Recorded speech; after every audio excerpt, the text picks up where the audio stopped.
Welcome to Bleav In 76ers with your hosts, former 76ers point guard Eric Snow and two Sixers fanatics in Marcus and Teja Dash. Bleav In 76ers is presented by BetOnline.AG. BetOnline is your number one source for all your sports betting needs. Get the latest odds, lines, and matchup reports for baseball, boxing, golf, and more. BetOnline continues to be the fastest and easiest way to place your wagers, including live betting and your favorite casino and card games available to play right from your phone. Head to the website or use your mobile device to sign up today and get in on the action. Remember to use promo code BLEAV for your 50% welcome bonus on your first deposit. BetOnline, where the game starts. We've got a great new sponsor here at Bleav In 76ers podcast. And I got to say, I love betting with my friends on pretty much anything, sports, games, you name it. And that's what the Kutt App allows us to do. The Kutt App is a peer-to-peer social betting platform that's legal in 40 plus states. Kutt has customizable odds, tracking capabilities, and an entire social network with group chats, user profiles, and rewards. And the best part is, all payments are on the app as well. No need for Venmo. So, to get started today, use our promo code BLEAV76ers. You can find that right there for a 10% welcome deposit bonus. And that promo code is BLEAV76ers, BLEAV 76ers. The Kutt App. Put your money where your mouth is. I look forward to seeing you on the app. Hey guys, welcome back to another episode of Bleav In 76ers podcast. I'm Marcus Dash here with legendary 76ers point guard Eric Snow and my brother, Teja Dash. Guys, so up and again, I feel like it's the same thing every week. It's like up and down, coming off of some tough losses, some good wins. But yeah, last night it's a gutsy victory against Miami. How'd you guys feel watching that game against the Miami Heat? I like the way it went for the most part. I mean, it probably should have been a little more convincing, but at the end of the day, I enjoyed it. I enjoyed the victory, and especially against a team that you're fighting for a seed against. So it was, kind of double pleasure for me from that standpoint. But just finding a way to win. It's not really trying to do it one particular way, but it's just finding the way, guys stepping up. Yeah, another guy out, another starter out, but you figured out a way to win it. Yeah, with the amount of different lineups we have almost every single game and rotations we have every single game, I stopped caring about how the victories look. Just get the W at this point. Yeah. Just hold on to that friggin' 6th seed, and who cares how it gets done. Yeah, played out perfectly last night. Indiana losing to Cleveland. Yeah, us beating Miami, and then jumping from the 8th spot to the 6th spot was nice to see after the game when they showed the standings. Yeah.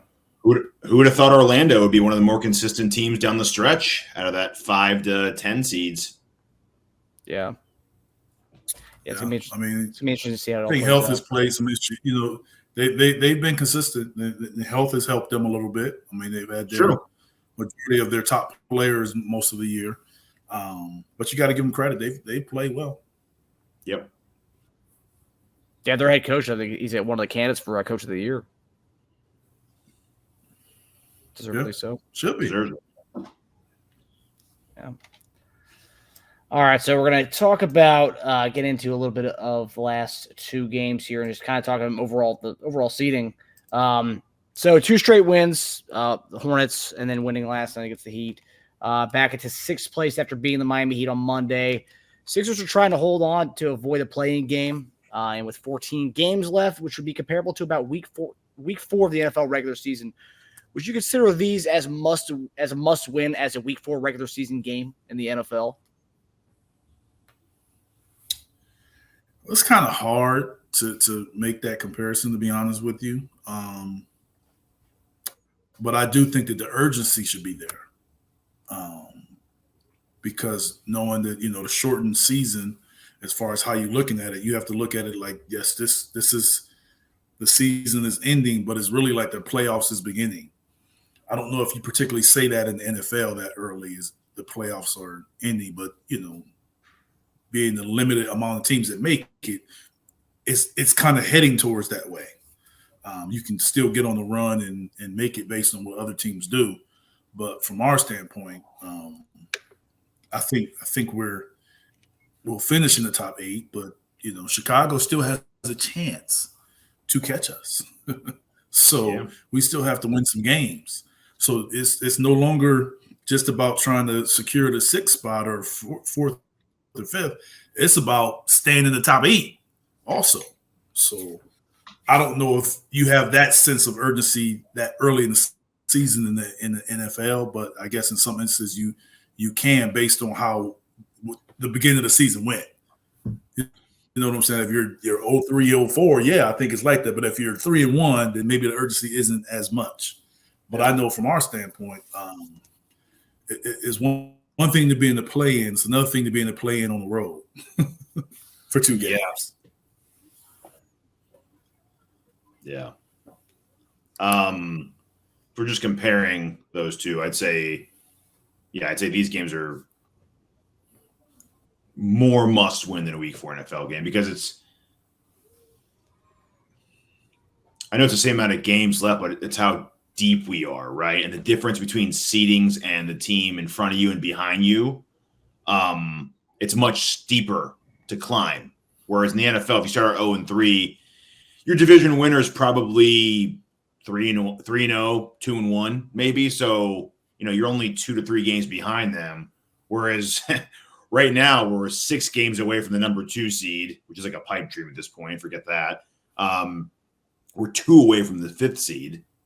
So, luckily we're 8 games ahead of the 10th seed, so we're not in jeopardy of not making the playoffs, barring some just catastrophic issue. But our leash is just extremely short. We're a half game out of the 7th seed, so it's tight. It's really tight there.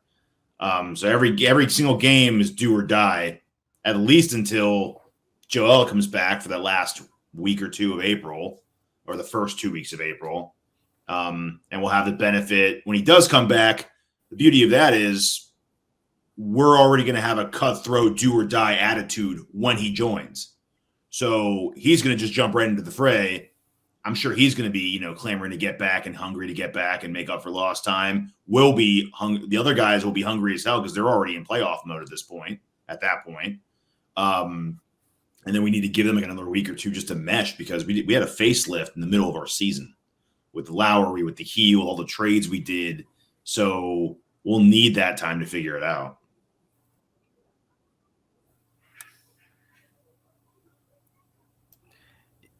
Yeah, what do you think about that, Eric? The whole having that, our team already kind of being this cutthroat kind of like win at all costs mentality when MB kind of comes right back into that. Is that going to be, obviously having that kind of mentality is already kind of like a playoff mentality anyway, kind of trying to hold off this playing game situation.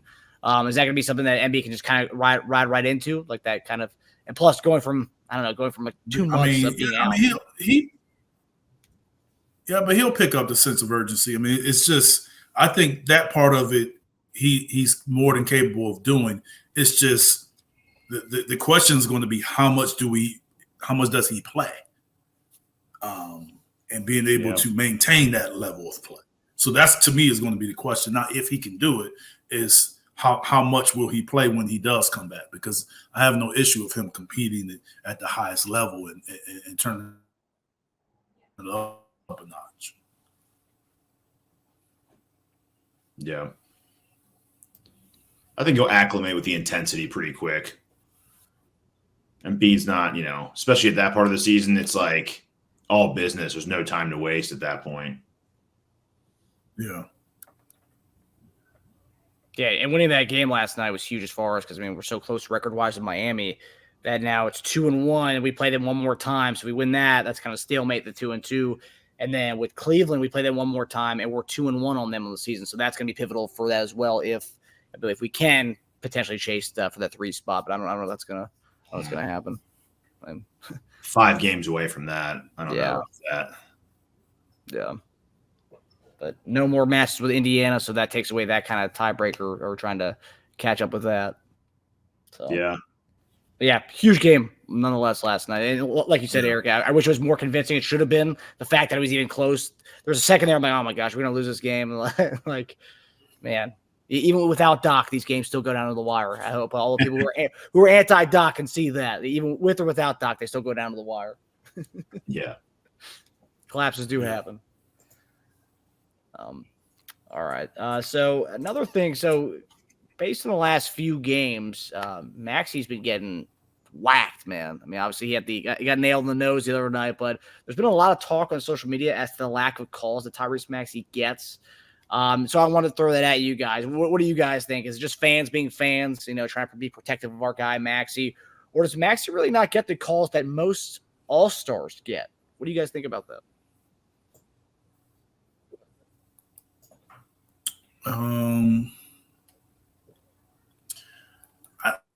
I think he does get hit.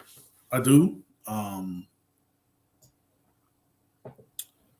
Some of it. The one time I remember talking to a referee while playing, and it was always like, guys, the best players getting majority of the calls, and he took the offense to saying, well, the best players usually have the ball or take the most options, make most shots and most options, so they usually will get more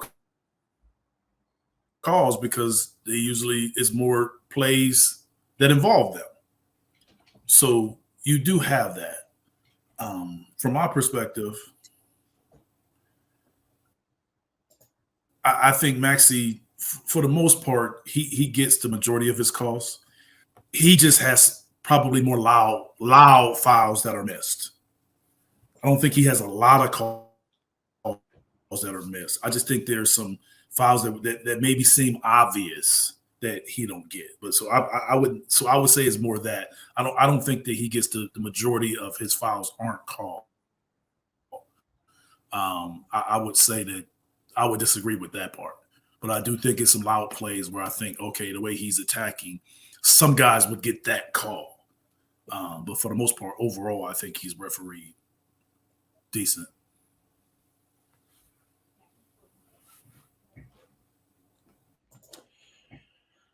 So I'm not going to complain too much because he is 20th in the league in free throw attempts. It's not bad. It's top 20. But considering how much he drives to the rim, he draws contact almost every time. I think he should be shooting more than 5.6 a game. Look at someone like Lillard. Whenever I watch Lillard play, he mostly just takes threes at this point of his career. I don't see Lillard driving and creating contact a lot. So I guess most of his 7.1 a game come from someone in his landing spot from three-pointers. He gets like one of those a game. So that's three right there, right? He's tied with Sengun. Sengun draws as much contact as much as Maxey does. I mean, Sengun's a big man. I get that he's in the paint a lot. He's under Jeremy Grant. Jeremy Grant gets to the free throw line more. Bam gets to the free throw line more. I think he should just be more in the Ant Brunson area because all those guys get to the paint pretty much. I haven't looked at the stats on that, but they're drivers and they're shooters that can kind of do it all. They're in the sixes. Yeah, but we also gotta compare these stats based on when Joel was playing too. So they're stats for the whole year. So some of his calls is not being the number one option. Some of these people you're calling out are sort of getting number one option touches. Like Brunson, you know what I'm saying? Like they're getting way more touches. Brunson, yes. From a whole year standpoint. Maxey can score the ball, but he's taking a lot more jump shots. Like Maxey takes a lot of jump shots. So when he does drive to the basket, but I don't. That's why I don't think he's necessarily refereed bad. I don't. I just think it's some loud calls that seemed a little obvious that he should have got a foul. But I don't leave the games thinking he's getting a poor whistle. I don't. I've never left watching the games feeling that way very often. Yeah, I mean, again, 20th is pretty good. I was surprised to see he was 20th. That's why I was like, oh, man, I can't really go off about this. I've noticed some bad ones, like you said, some loud ones, ones that are like, man, how could you miss that? But I guess it's not happening as much. Yes. I mean, how can you miss that? Yes. Yeah. He's going there a lot. And if you look at the guys he's around too, they're like the elite second options on their teams. Like LeBron's right near him. AD's the first option on that team. Ingram, Harden's up there around him. Sabonis is up there around him. So Siakam's up there around him. So you look at a lot of the guys who are kind of like the secondary options on their teams, but who also have the ball in their hands a lot. And he's right outside like the number one options, which are like the Edwards, Brunson, Fox, Jaren Jackson, because Jaren Jackson, I mean, he is the number one option on their team pretty much all year. He's always been there. Yeah. So yeah, it's interesting. And then I looked at the usage. I want to see, how much he has the ball in his hands. But again, like you said, it's skewed because he played a fair amount of the season with Joel, and Joel has insane amount of usage. So, so when you take that into consideration, I think he's 37th overall in usage, right near, Lillard. It's funny, right next to Sengun. And if you look at the guys actually who he's near in free throws, a lot of the guys are right around in usage. Sengun, Ingram, Lillard. Yeah. So it's a lot of those things coincide. Yeah. I'd be curious to see what his free throw numbers are when Embiid's off the court. If there is a kind of a big uptick when Embiid's not there and he is the number one guy, that'd be interesting to see. Yeah, I'd like to see like the last 15, 20 games or so. I can actually do that real fast. Yeah, because I mean, I'm looking at the beginning of the season, like the first month of the season. He was getting like seven to about 7 attempts a game first month of the season, and right now he's getting about 5.3 to 5.8 free throw attempts. So I mean, that's interesting, but yeah, I'd love to see them delve into the numbers more. This is off topic too, the Maxey thing, but another thing that's just talking about the social media trend of things. Obviously, Tobias is a guy who has been under the microscope a lot, but some Sixers fans are saying with the 2 wins without Tobias not playing, is there a chance we could see Tobias coming off the bench when he comes back?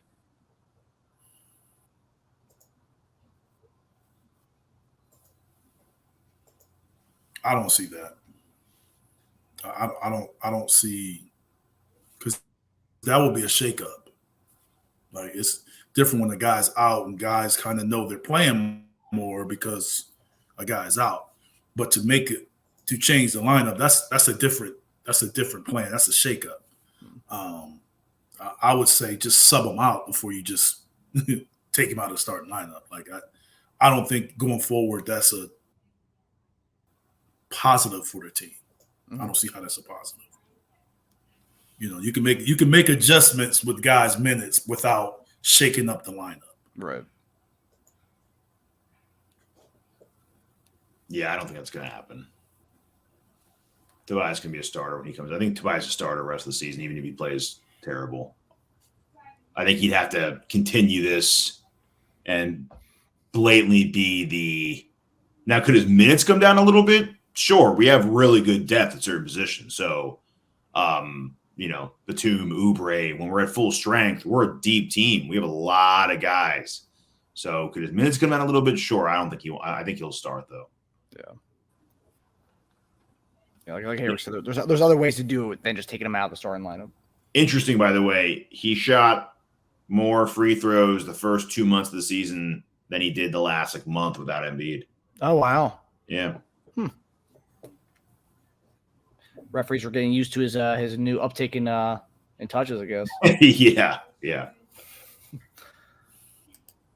All right, so going forward, so this is coming to a hard part of the season for us. So we start out the worst part of our schedule to close out the season, and of course they're mostly on the road. So upcoming, we got at the Suns, Lakers, Clippers, and Kings. So 4 road games in the next 6 nights, and then back home to face the Clippers before heading out to Cleveland. Then our schedule kind of softens to end the season. I feel like every year our schedule on the way out is pretty solid. You got some Nets games, you got some Pistons games thrown in there. But for those 6 games, what do you guys hope? What do you think, and what do you hope the record will be after these next 6 games? Boy, I would be excited with a 3-3 record. I would. Me too. really excited. So, some of the teams that we're playing, are beatable. Like, Atlanta just beat the Clippers. Knicks beat the Kings. Lakers have, been vulnerable. Phoenix has been vulnerable. Then we come back and play teams at home. We should win at home. And then Cleveland, we beat Cleveland on the road. So they're all beatable. But at the same time, they're good enough to sweep us off the court. I would be right now. I would, if we could somehow be 3-3, I would consider it a win.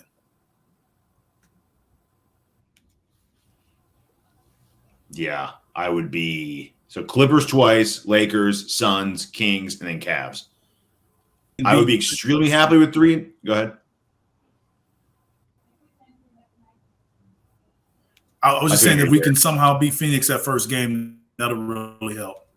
Yes. Yeah. It would take a lot of pressure. If we can somehow beat Phoenix that first game, that'll really help. Yeah. Yeah. I'd be really happy with 3-3. I would be fine with 2-4 even. Really happy with 3-3, but I wouldn't be depressed with 2-4.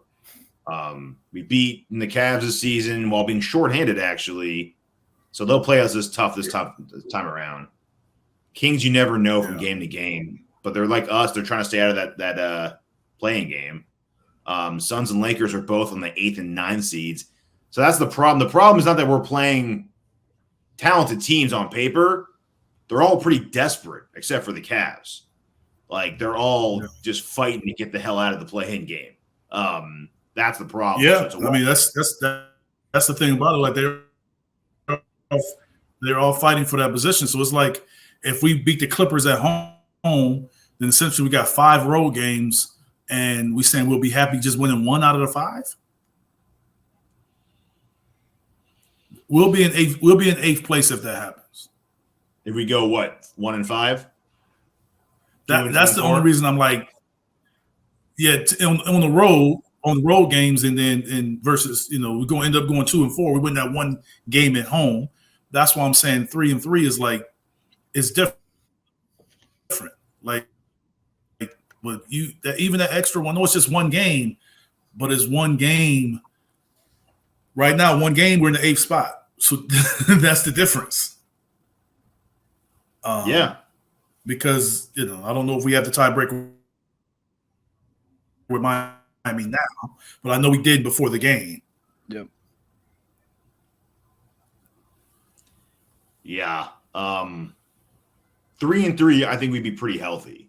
I'd be happy. I'd be really happy with 3-3. We can go 3-3. Our schedule gets a lot easier afterwards, really pretty easy afterwards. And then, but I don't think we're taking our foot off the pedal. So I think we will beat the teams from here on out that we should beat. And then we have Joel coming back. And once that happens, we should not lose to those teams that we should lose to. The Detroits, I think we play the Magic again. That game will be pretty big too. So after that tough stretch, we got the Raptors, the Thunder's tough. We got the Heat, and then the Grizzlies, Spurs, Pistons, Magic, Nets. And we should have Joel, they say first or second week. Let's go ahead and say from the 7th on. Or he might just come back at home because we have 3 straight road games, Miami, Grizzlies, San Antonio, and then we come back home for the Pistons, Magic, and Nets. He might just come back for those last 3 games. That Miami game could be a huge game, though, based on the records. Oh, I agree. I want him back as early as possible, but I'm just trying to play it realistic. You're going to put him on a 3. You're going to bring Joel back on a 3 straight road game in 4 nights. You could bring it back the Tuesday against Oklahoma City on TNT national televised game. Then he travels to Miami. He plays a Miami game, and then he sits the Memphis game in San Antonio. Yeah. That's wishful thinking on my part, but that would be something. Yeah, that's pretty brutal. I mean, our road trip is the one coming up right now is 4 road games in 6 nights. And then we have another road trip, 3 games in 4 nights. That's pretty rough. Mm-hmm. They did not 3 games in 4 nights? The Miami Grizzlies. Yeah, they don't do 4 and 5. Yeah, they don't do 4 and 5. That's what they don't do anymore. Yeah. The next worst thing is 3 and 4.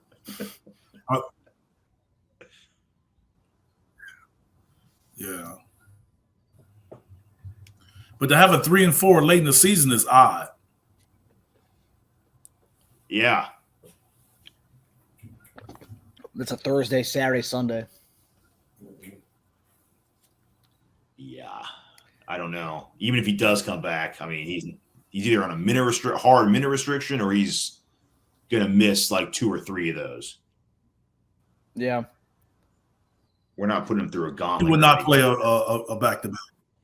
No. Yeah, I don't think he'll play in a back-to-back. In the playoffs, you won't have any back-to-back, so he won't play a back. I'm looking at the next 6 games with Miami and Indiana. So look, Miami has a pretty easy next 6 games. So during our tough 6-game stretch, they have Cleveland, New Orleans, Cleveland, Golden State, Portland, and Washington. And Indiana has Detroit, Golden State, Lakers, Clippers, Chicago, Lakers. So that's actually pretty. That's pretty similar to our little. That's stretch. tough. That's tough. Yeah. And Indiana's not the Pacers. The Pacers are going out west also. Mm-hmm. Mm-hmm. The same time we are. Yeah, the Pacers are out west the same time we are. Yeah. Yeah, it's those teams I'm worried about. Indiana and Miami. I mean, we could do ourselves a huge. I think I'm less concerned with Miami because we play them again. We can kind of control our own destiny in that regard. We can make up a whole game on them if we beat them again, and we would have the tiebreaker if we beat them. So if we want to go on top of Miami, we just need to pretty much just win that next game against them, more or less. Indiana, I'm more concerned about because I think they have the tiebreaker against us, don't they? I Bleav so. Hold on. I Bleav so. Yeah, I think. Yeah, it's 2-1 on the season. They have, so that's who I'm more concerned about Indiana coming over us. But so I'm glad they have the tougher schedule from here on out, which is good. And 5 of their next 6 are all on the road. So 5 of those 6 games are on the road for Indiana. Yeah. So Pistons, Warriors, Lakers, Clippers, Bulls, and then Lakers. Nets twice in a row. Thunder, not an easy game. Heat, not an easy game. And then they play the Cavs and then the Hawks one last time. And Hawks might be playing to trying to get into the playoffs. So they might be hungry too. So, yeah, not very easy for them. Yeah. It's a fun time of the year. You got the March Madness going on. You got people playing for seeding in the NBA. It's great, man. Playing for their lives, man. Yeah. Yeah. Playing to not be on that Tuesday night NBA lottery. Yeah. And not be in the playing game. That too. I do remember a time though. I like there was certain during the process years, the lottery night was always a fun night to look at. Watch the draft lottery balls.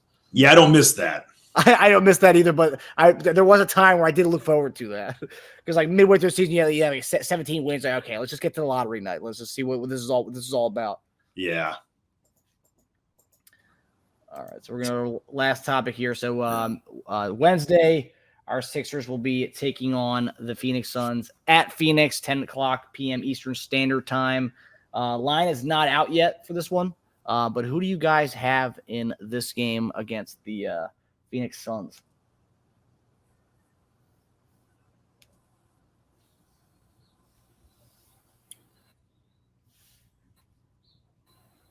And we'll cover whatever spread is because I know we won't be favored to win.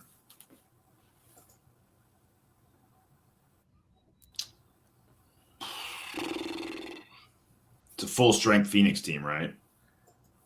Yeah, based on what I'm seeing here, yeah. Yeah, they're gonna.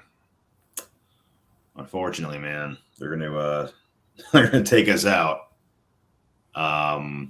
I think they'll win from anywhere from like 7 to 9 points. That's what the spread will probably be too, by the way. It'll probably be in that 7-point range, 6.5, 7 points. They probably beat us by 7 to 9.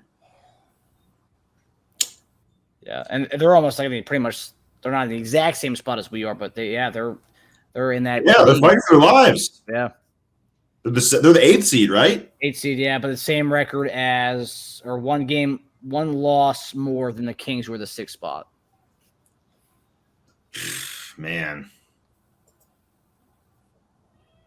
yeah, it's gonna be a fun end of the season. So yeah, hopefully pull off this win. You know, like you said, if we start off this road trip with a win, I mean, I'd be fine dropping the next 2, right? Look at those 4 play-in teams: Dallas, Phoenix, Lakers, Warriors. Man, that is wow. Yeah, I mean, a lot of teams exceed expectations here in the West. OKC, Minnesota, New Orleans. Yep, that's where it came from. Mm-hmm. Yeah, kind of a flip-flop of those teams.